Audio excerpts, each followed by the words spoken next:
Hello, welcome to the Petcast, brought to you by leading pet charity Blue Cross. I'm Emma Barton, and I don't know about you, but the year we've just had was at least made bearable by the love of my life, my little puppy dog. As it happens, 3/4 of us pet owners say owning a pet has improved their mental health. But why is that? When you need them, when you're happy, when you're sad. I just don't think we give them enough credit for the intelligence they have. Diane James runs Blue Cross's Pet Bereavement Support Service. She's here to talk about the amazing effect that animals can have on us at home and in work. Plus, model and celebrity Big Brother star Nicola McLean on the comfort she gets from her Chihuahua, Jasper. I don't like being on my own, so therefore Jasper's brilliant because he doesn't like being on his own either. So basically we're constantly together, and he is just a little gem. And this is what we do on the Petcast, have candid conversations around the big issues facing pet lovers like me and you, with some of the UK's leading pet experts who are on hand to give us their best tips, tricks and guidance.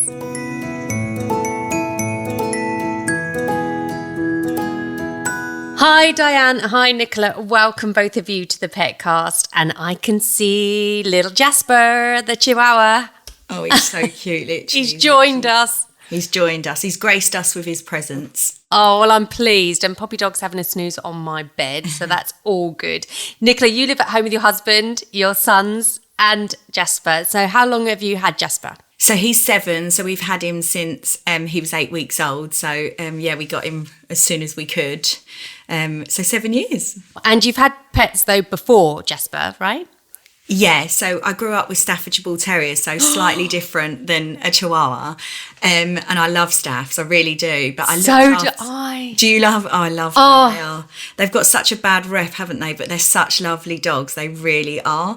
But I looked after my best friend's Chihuahua, which is actually Jasper's brother, and I had him for well over a month. And when she wanted him back, I was like, I can't be without a Chihuahua. They're the best things ever. So she found me Jasper. My local pub has got a little staffy called Treacle, and she's just gorgeous. And I think, without Poppy listening, I think she's asleep at the moment, but I would like to probably rescue a staffy one day. So going to the best place, obviously Blue Cross. So and Diane. You work for the Blue Cross and your job sounds, well, incredibly vital. So tell me all about that. I do. I'm very lucky to have a really rewarding job. When I say I love it, people look at me quite astounded. I manage the Blue Cross Pet Bereavement Support Service. So anyone who suffered any type of loss, not just death, sadly, but theft, they've been lost, need to rehome, we're there to support them free by phone, email and on web. That's fantastic because, like you say, even if you haven't lost your pet through, passing away, thefts have gone up ridiculously in the last year. And, just to have somebody to talk to and give sort of help and support is just fantastic. So well done you. And what we're going to talk about today just resonates with you, not just at work, but at home, doesn't it? Tell us about your husband, David, and your daughter, Lucy. I do. I'm married to Dave, been 26 years now, and we have a daughter, Lucy, who's 19. Dave suffers really badly with his mental health. He was a police officer, got severe PTSD, anxiety, depression, lowest ebb of his life, and we welcomed Hero into our life, or Dave's life, 4 years ago. Working Cocker Spaniel, rescued, and he has saved Dave's life. He gives him, support in every way that he could. Fantastic ownership and love between them. And then I have Chester, who's the old boy in the family. He's 10, and he came into our home when Lucy was 9. And I lost both my parents over the last 7 years, and he supported her immensely through both the losses. And she's in uni now, and we FaceTime weekly, Chester and I, because she misses him so much. I bet she does, being away. Isn't that incredible what they've done, and to bring sort of some happiness and joy and peace to your family life? And Nicola, you say that Jasper helps you when you're feeling anxious. Tell us more about this.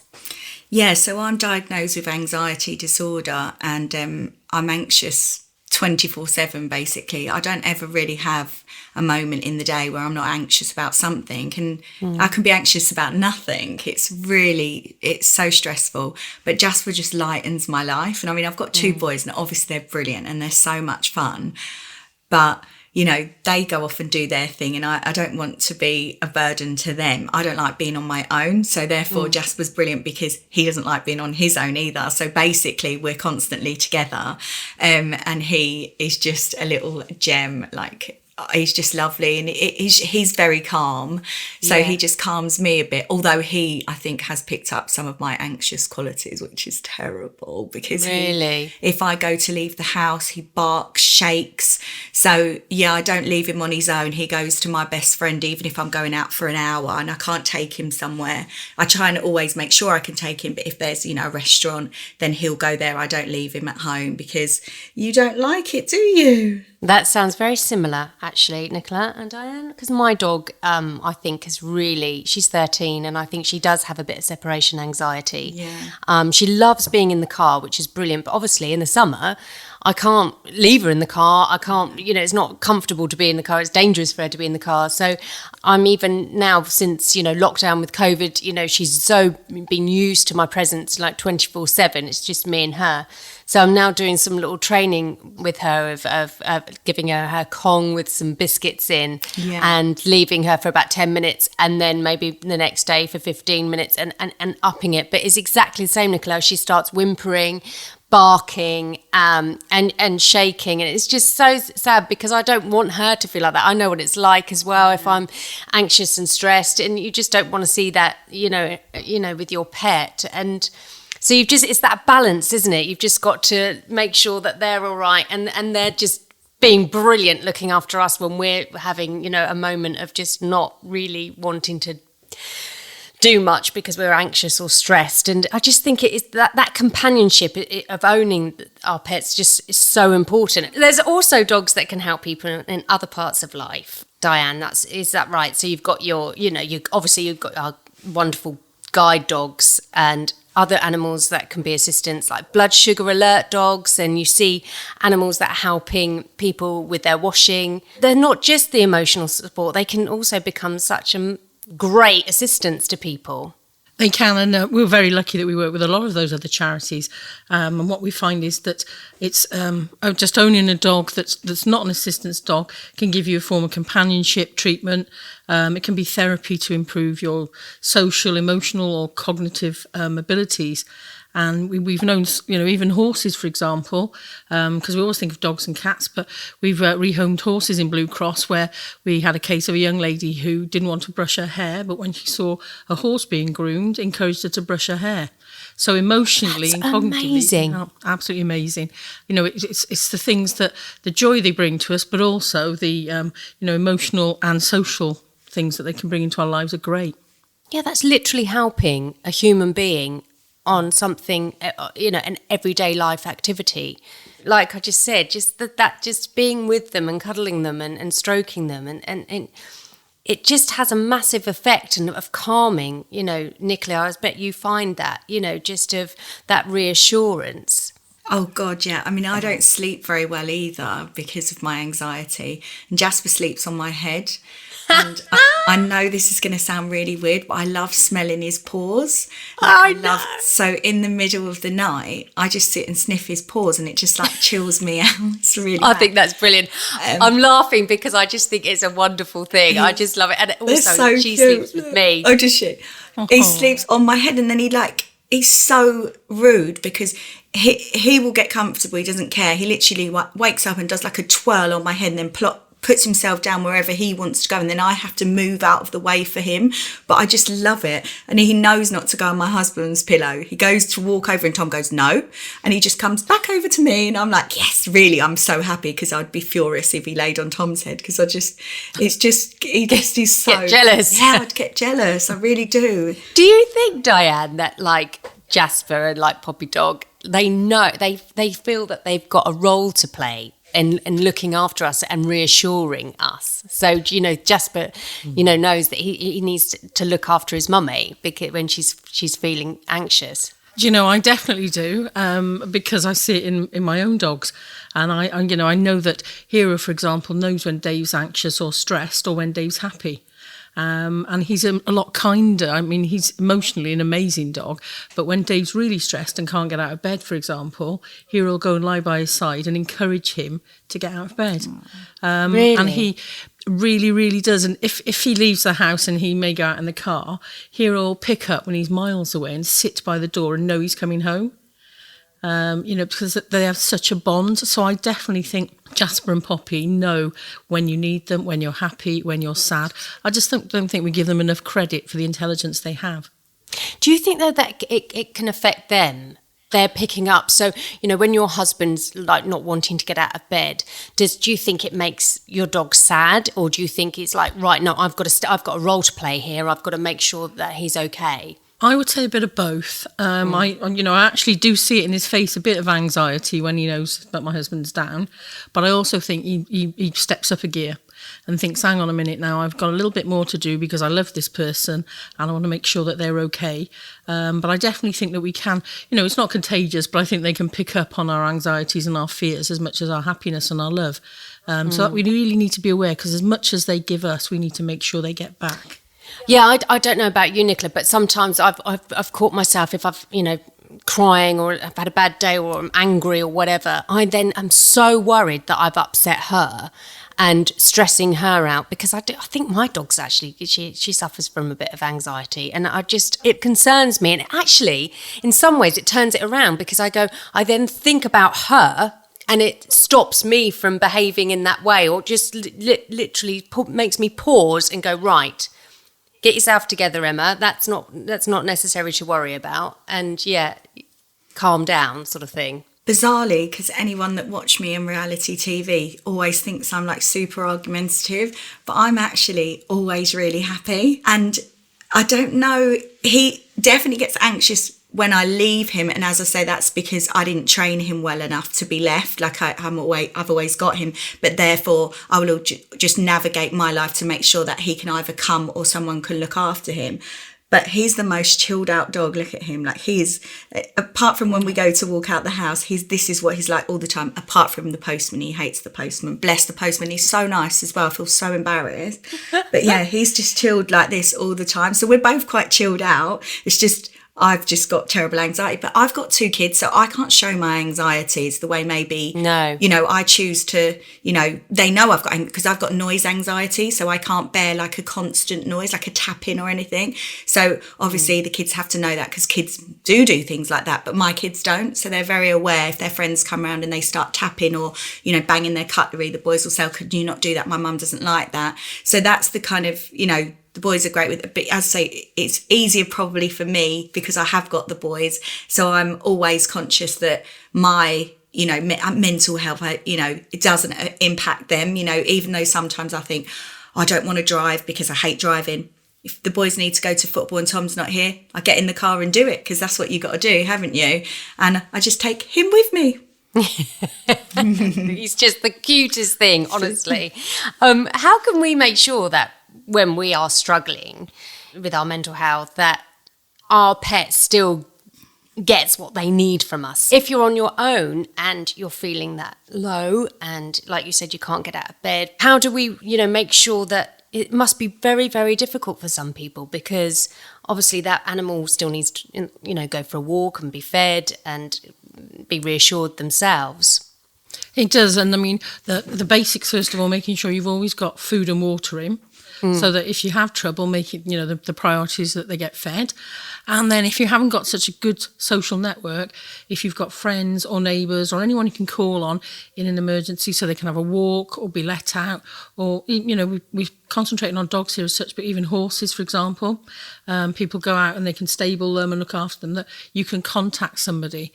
But the most important thing is the love, the feeding and the care, because they'll get you through that day and you will then make it up to them in other ways. Yeah, exactly. It's just, and knowing where to go, and Blue Cross are brilliant. Go on their websites and they put you in touch with people like Diane and all sorts of people, wonderful experts at Blue Cross that can help if you get stuck. Now, I don't really want to talk about the dreaded C word, but where we have been stuck in our houses for a long time. We've all felt it, haven't we? We've all felt the mental impact of the lack of enrichment in our lives.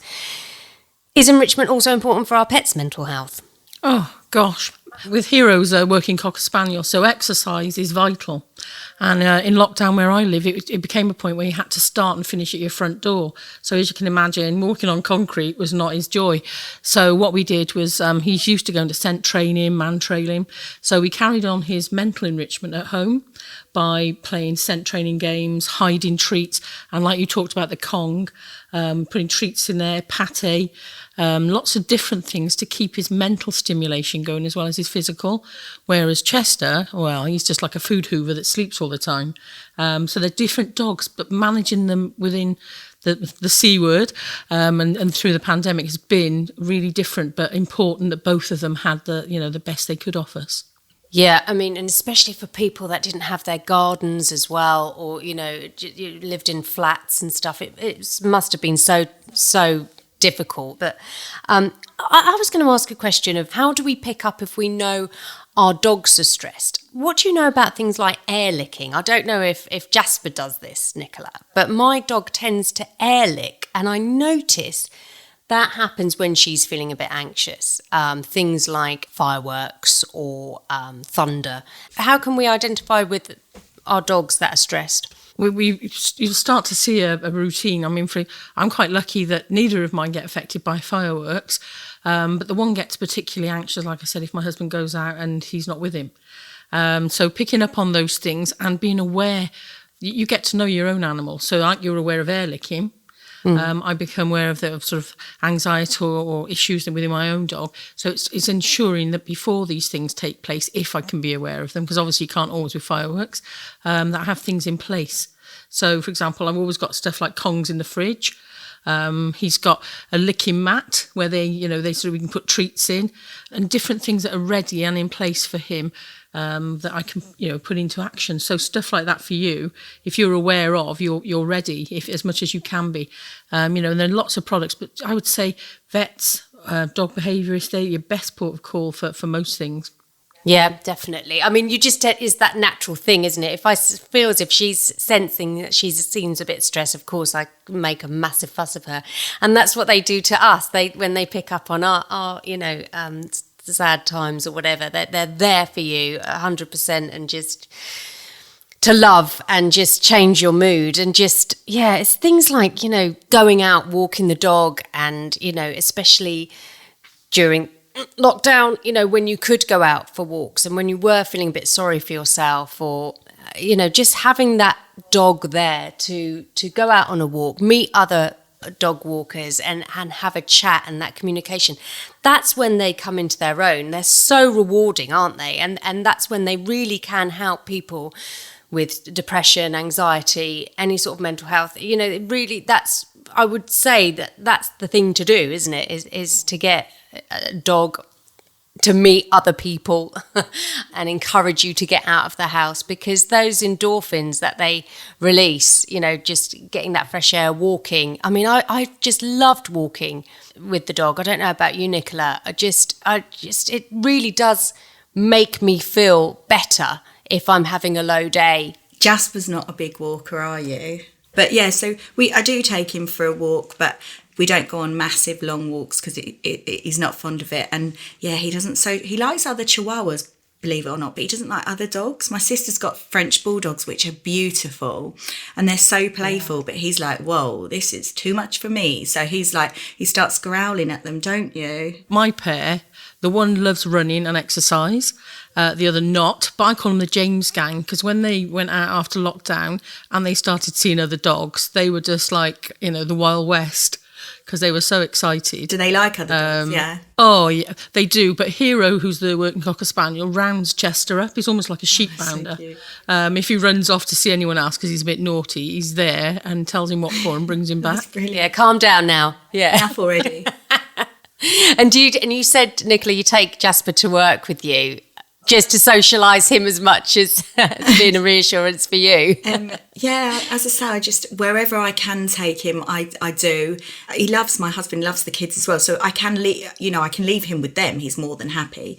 But even when I leave him with, as I say, my best friend, when he gets home, he ignores me and then air licks when in front of me. It's like almost like he's swearing at me. I'm like, you're home now, what's wrong with you? But he loves my best friend, but he punishes me. It's the same as the groomers. When I take him to the groomers, he shakes, like behaves so badly, like when I say, but like, really anxious. And then she says, the second I leave the room, he's loving life, loves the hairdryer, loves it. But in front of me, he acts like it's the worst thing I've ever done to him. And I think when you take them out as well, Nicola, like when you have to go to work or you have to be in a situation where you don't know anyone, and if you can take your dog along, it sort of breaks the ice a little bit, doesn't it? Because everyone really wants, absolutely. And when they're as gorgeous as your dog, and it sort of just makes it a little bit easier to sort of fit in, because everyone's talking about your dog more than focusing on you, and I think it just takes the pressure off. Actually, that's a good link, really, because having a pet friendly office,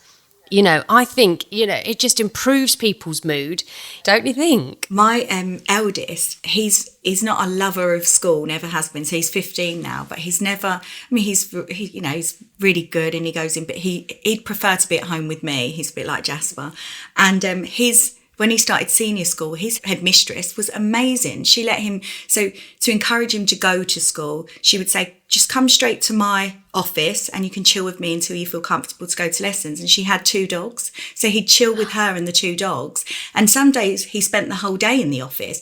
And I had to say to her in the end, like, you are amazing and what you've done to get him to school. But he is playing you now. Like, he wants to be with you and the dogs. He'd come home and say, oh, she bought me chicken nuggets. And I was like, that's lovely. But what did you learn in science today? So I said, you do have to encourage him to leave the room and leave the dogs. But it really helped him, because he'd be like, I'm not going to school, I'm not going to school. And then when we started letting him go to the headmistress's office with the dogs, he loved it. And then it sort of broke his morning up, and then he started to integrate. And now he's brilliant. I mean, he'd still rather stay at home. I think most kids would, but he goes in perfectly fine now. So I definitely think dogs would help in all. Well, they do help, don't they?